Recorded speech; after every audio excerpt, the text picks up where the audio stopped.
Zdravo, ja sam Katarina. Dobrodošli na kanal Tehnomanijak. Danas vam govorimo o jednoj interesantnoj spravici. Reč je o selfie štapu koji može ujedno da se koristi kao tripod, a to je Huawei Honor AF15. Krećemo.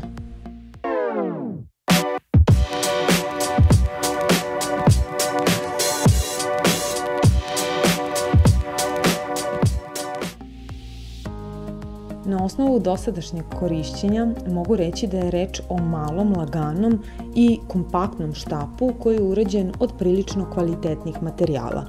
Kompletan štap je crno-siv i odaje elegantan utisak, što je za svaku pohvalu, imajući u vidu da se ipak radi o amaterskoj i relativno jeftinoj spravici koja kod nas košta 20 evra.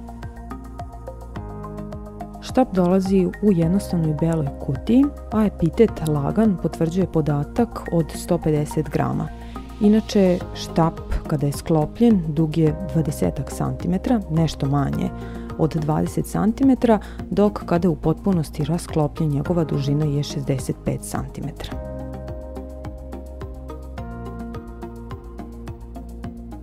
Sigurno ste odmah primetili mali daljinski.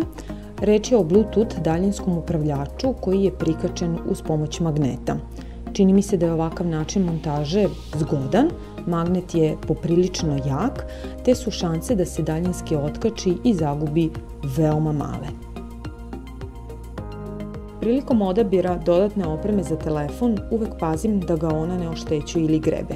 Sa ovim tripodom nema brige. Držač je od dobre gume i telefon odlično leži u njemu.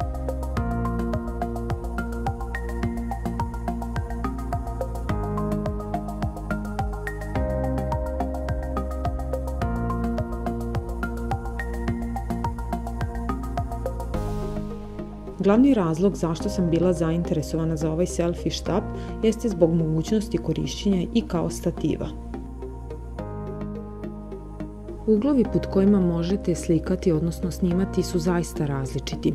Ovaj mehanizam je dobro odrađen, te se ne može desiti da posle dužeg korišćenja na nekim segmentima telefon prosto sklizne, što se inače često dešava kod nekih drugih štapova. Stativ ima plastične nožice koje se zatvaraju na magnet, te se posle dužeg korišćenja neće sigurno desiti da se razdvoje i smetaju prilikom nošenja.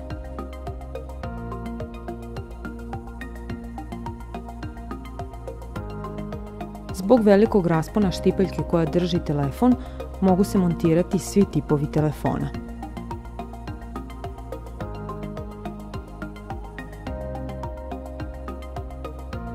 Podešavanje je više nego jednostavno. Potrebno je da zadržite dugme na daljinskom 2-3 sekunde.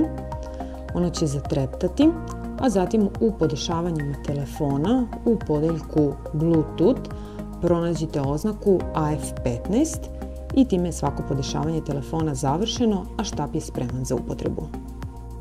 Za uloženi novac dobit ćete i više nego kvalitetnu spravicu. Jedina mana, ukoliko se može i nazvati manom, jeste mala nestabilnost tripoda na mekšoj podlozi. Ali i to možete lako rešiti jednostavnim produživanjem, odnosno skraćivanjem šipke tripoda. I ovdje završavamo današnje druženje. Ukoliko vam se dopao video, like, share, subscribe. Javite mi svoje utiske o ovom štapu ili sličnim koje vi koristite. Do sledećeg videa, veliki pozdrav! Ćao!